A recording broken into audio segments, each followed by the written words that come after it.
Hey everyone, this is Dr. Walker. I wanted to go over this problem dealing with kinetic friction. It says a block of mass 5 kilograms is pulled across a horizontal surface at a constant speed. Whenever we see constant speed, we know that's a key word. By a force of 14 newtons, the angle is given. What's the coefficient of kinetic friction between the block and the surface?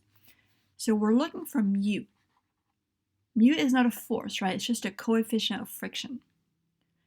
So when we see constant speed, we think equilibrium. So we know that since it's sliding along the surface, it's in equilibrium in both the x and in the y directions.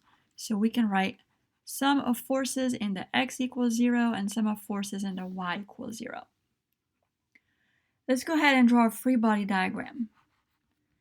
We have a force that's diagonal, that's the applied force. I'll call it FA instead of F. We know there's friction, it's a rough surface. So the friction always opposes the motion. We're going to draw friction to the left. We know there's always a weight straight down. And when there's a surface, there's always a normal force perpendicular to the surface. Whenever we have a diagonal force, we like to draw its components. So the force is going up and to the right, and the components are going to be to the right and up. I will call them FAX and FAY. And we have our given theta here.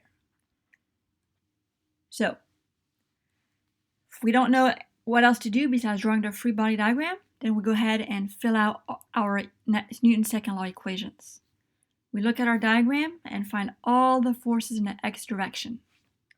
And those are FAX and FK. Those are the only forces that I see that we drew in the x direction. I'll say anything to the right is positive, anything to the left I'll make negative. So I will have FAX minus FK equals 0.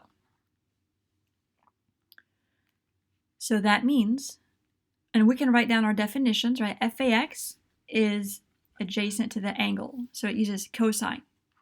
So we write the hypotenuse times cosine theta. FA cosine theta is FAX. And the definition of kinetic friction, we can always use mu k times n for kinetic friction. All right, so the problem is asking us to solve for mu. We have FA, we have the cosine theta, we need n. To find n, we can always look in the y direction.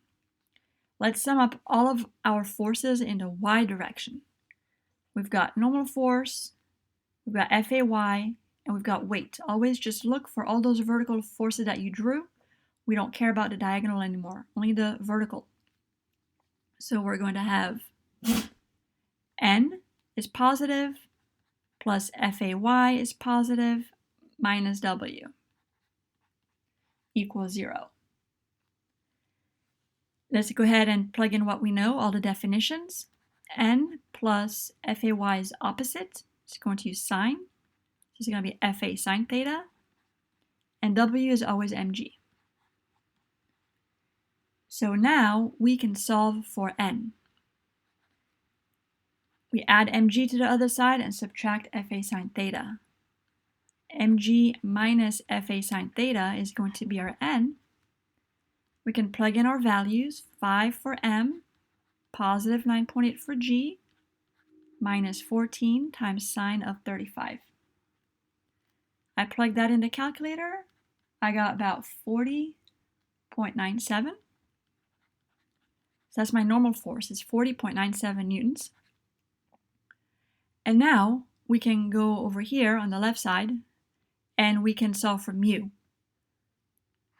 We're going to have mu k n equals FA cosine theta, and then we divide by n to get mu by itself. So we're going to plug in for mu k, FA, which is 14, times cosine of 35, divided by the normal force that we just found. And I got about 0.28 for my coefficient. So that is the final answer. We had to do two things in this problem. We had to realize that we are in equilibrium. That allowed us to write an equation. And then we also had to use the definition of the kinetic friction force so that we could isolate our unknown variable mu k. Hope that was helpful, everyone. See you soon.